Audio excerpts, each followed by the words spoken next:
Hey guys, Jason here.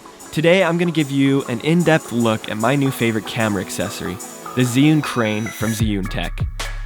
The crane is a handheld gimbal for small DSLR and mirrorless cameras. I personally have now used the crane with my Sony A6300 and also with a Canon T5i. As all cinematographers know, one of the secrets to cinematic looking footage is to make sure your camera is as stable as possible. Traditionally, this is possible from mounting your camera on either a tripod or using expensive camera stabilizers in order to make sure the camera is as stable as possible. Now, however, gimbals are becoming far more affordable, and the crane is no exception. Right from the unboxing, here are some of my initial thoughts and first impressions. The gimbal comes in a great case with extra batteries and everything you need. The case looks solid and something that I might personally actually use. The gimbal itself also seems really durable and the metal seems really solid. The instructions that it comes with are pretty easy to understand, but I honestly didn't need them to set the gimbal up for the first try. You just take the two pieces, screw them together, and you're good to go. Balancing the gimbal, however, is a different story. If you've never balanced a gimbal before, then you should definitely check out one of the numerous videos on YouTube about how to balance a gimbal. Most gimbals generally balance the same way. You need to adjust the knobs until the gimbal doesn't move anymore. This way the motors won't have to work extra hard in order to keep the camera stable. If it is slightly off balance, that means one of the motors will have to be working a little bit harder in order to keep your camera stable. That's not a huge issue, but will put a little bit of strain on the motors and possibly shorten the life of your gimbal. So after playing around with the gimbal for a little bit, my first impressions really are that it just works, and I really didn't find any issues whatsoever. Now, I did receive this gimbal at the perfect time this summer. I've been able to use it now on quite a few of my own projects and projects for clients, and I have to say that it is now my go-to camera accessory.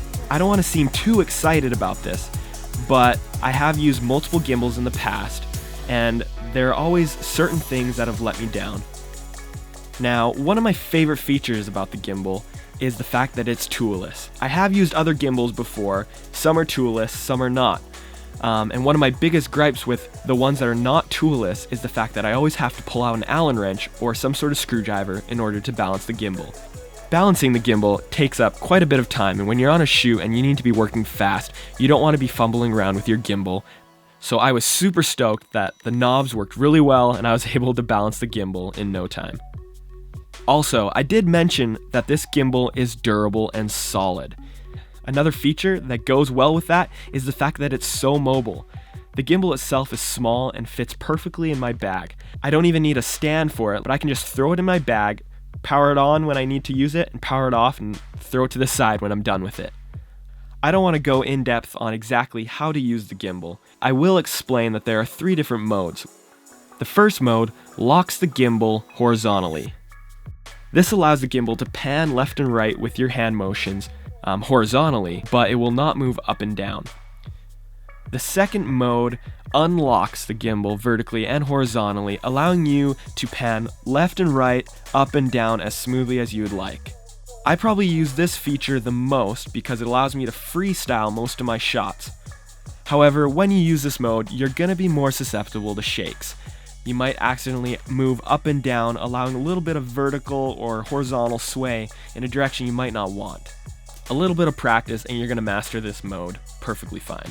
The third mode locks the gimbal vertically and horizontally. I haven't used this mode as much, but there are definitely a lot of scenarios where this comes in handy. You access these different modes by either double-clicking the joystick to enter the freestyle mode or clicking it once to enter the other modes. It's explained thoroughly in the instructions, but really isn't that hard to master. Some other features of this gimbal are the ability to screw a tripod on the bottom.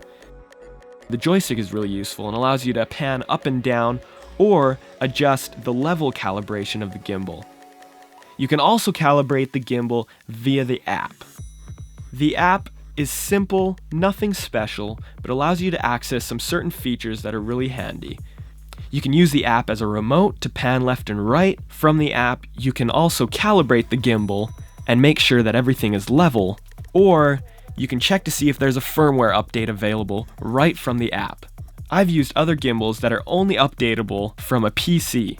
I personally only use a MacBook computer, so that just wasn't going to cut it for me. The fact that the Crane comes with an app that connects with your gimbal via Bluetooth makes life easier. There really isn't anything negative I can say about this gimbal, besides the fact that I might be purchasing a new camera release plate so that I don't always have to balance my gimbal for my camera. So all in all, this is one of the most affordable camera gimbals you can buy. And if you're like me and you travel a lot, or you need to throw your camera gear into a backpack for traveling on a plane or going up mountains, then you're going to want this gimbal for how durable, solid, and portable this thing is. If you have any other questions about the gimbal or any other camera equipment that I use, make sure to leave a comment down below. I'll try to answer as much as I can and put out another video like this in the future. As always, be sure to like this video and subscribe, and I'll check you guys later. This is Zhiyun-tech. Thanks for watching us. If you like it, please help us push it up. Any suggestion, please comment us below. For more brilliant Zhiyun videos, welcome to subscribe us.